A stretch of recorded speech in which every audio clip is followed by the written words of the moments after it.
Good Erev Shabbos, a good Erev Rosh Chodesh. This Shabbos is a very special Shabbos.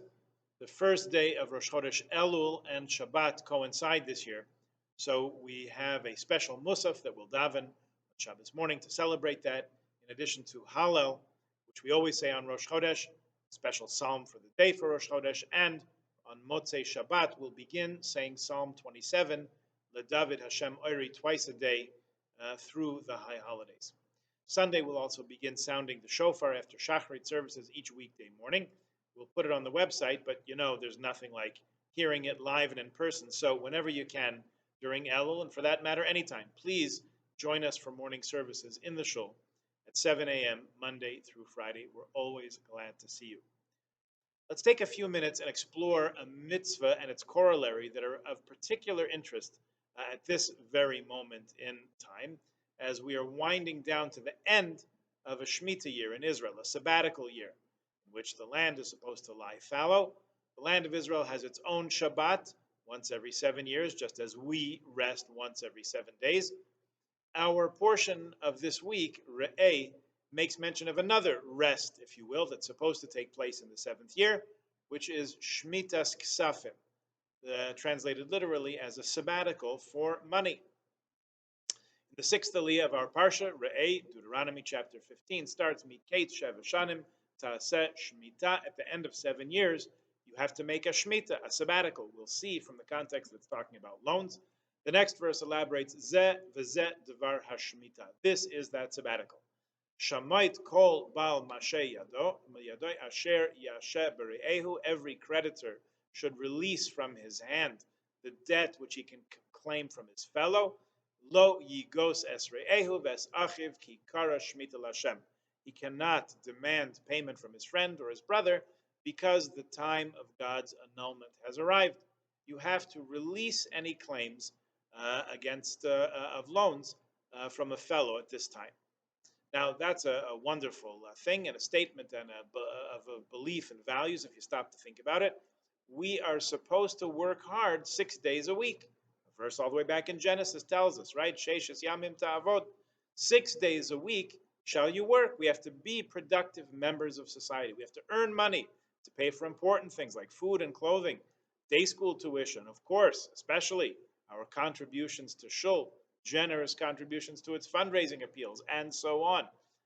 But earning money is not the be-all and end-all. In fact, we take 1 day a week, Shabbat, and we studiously avoid earning money at all on that day. We close our businesses. We don't check the stock market. We don't even tell our broker to make any trades on Shabbos or do anything on our behalf that makes it look like we're asking someone to work for us to add to our benefit on Shabbos. This 1/7 of the week, we say, that's not all there is. There are higher values than earning money. Similar to the Shemitah year, a sabbatical, a Shabbat for the land, agriculture is very important. We need the produce to eat and survive and thrive.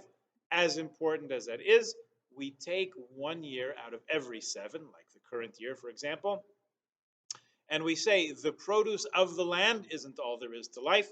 It's the land, after all, that God gave us, and we have to give it a rest 1 year out of 7, even though that forces us to get a little creative when we're going to make a salad or an apple pie. Same thing with Shmitat Ksafim, with forgiving debts. The economy runs on loans and lending, borrowing, and yet on the 7th year we forgive the loans, saying there's much more to life, or something more to life anyway, than just collecting debts. Accumulating wealth is important, and so is practicing kindness and generosity. That's what this is all about. However,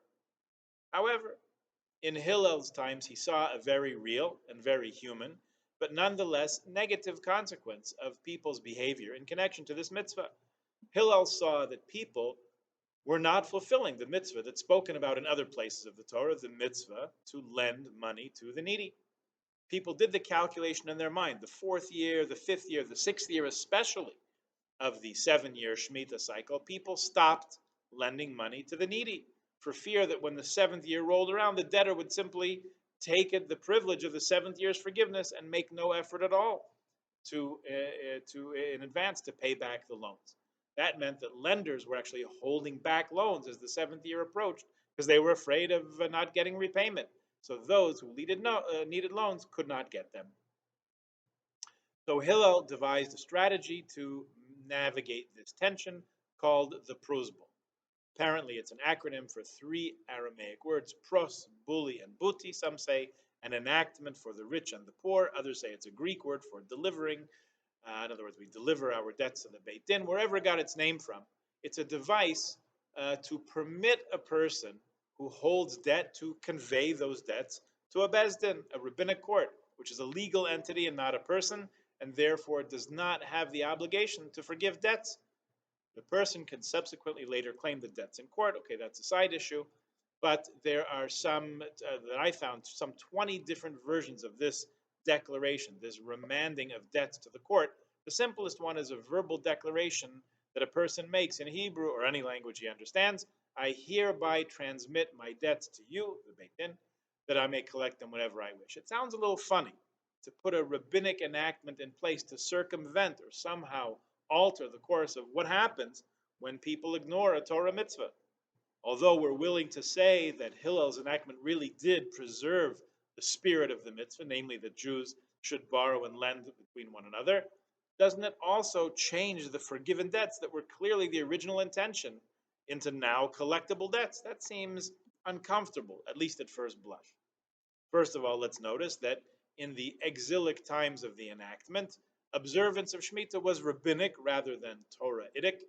The majority of Jews had to live in Israel, and the Yovel or Jubilee year observed for the laws of the sabbatical year to be enforced from a biblical point of view. Then, like now, Shemitah is a rabbinic mitzvah, so in a sense that allows space for something like Prozbul.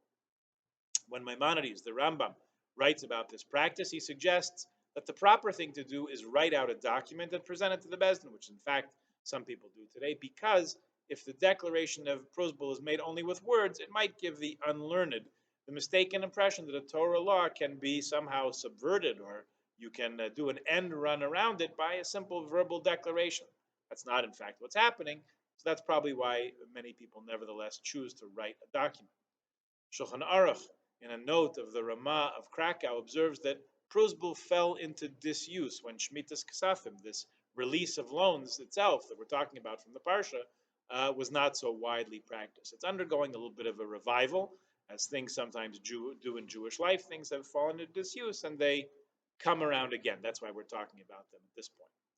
The Sifri observes that, in fact, no mitzvah is being avoided or subverted here. Rather, it's making use of one element of halacha, namely that it binds only people and not the Beit Din to ensure that lending continues. We should note that there's no cost to declare a Prozbul, and all authorities that I saw say that men as well as women should make a Prozbul, and also that declaring a Prozbul shows our endorsement and our participation in rabbinic enactments. In fact, that's the best explanation I found in researching this topic. To say that Prozbul is not a revolution, not an undermining of a mitzvah. Rather, it's under the heading of the instruction to our sages to construct a fence around the Torah.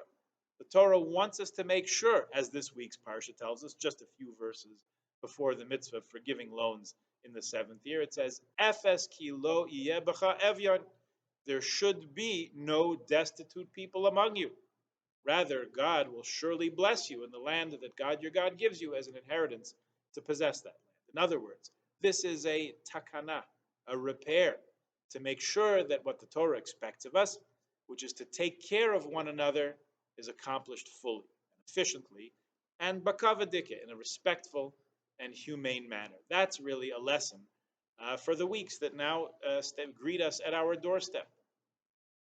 We're on the cusp of Elul now, the month of preparation for the high holidays of Rosh Hashanah, Yom Kippur, Sukkot, Shmini Atzeres. We're going to ask Hashem to take care of us, to nourish us and sustain us, and to inscribe us for life and health in the coming new year. So we can take a very meaningful and important step in that direction by ourselves, nourishing and sustaining each other, taking care of, looking after one another, and making sure to the best of our ability that each of us has what we need to be as happy and well as can possibly be. the coming year, in the new year, and even in the weeks leading up to that. It begins with us, and it begins now. Shabbat Shalom, Chodesh Tov, Shana Tova, Umetuka.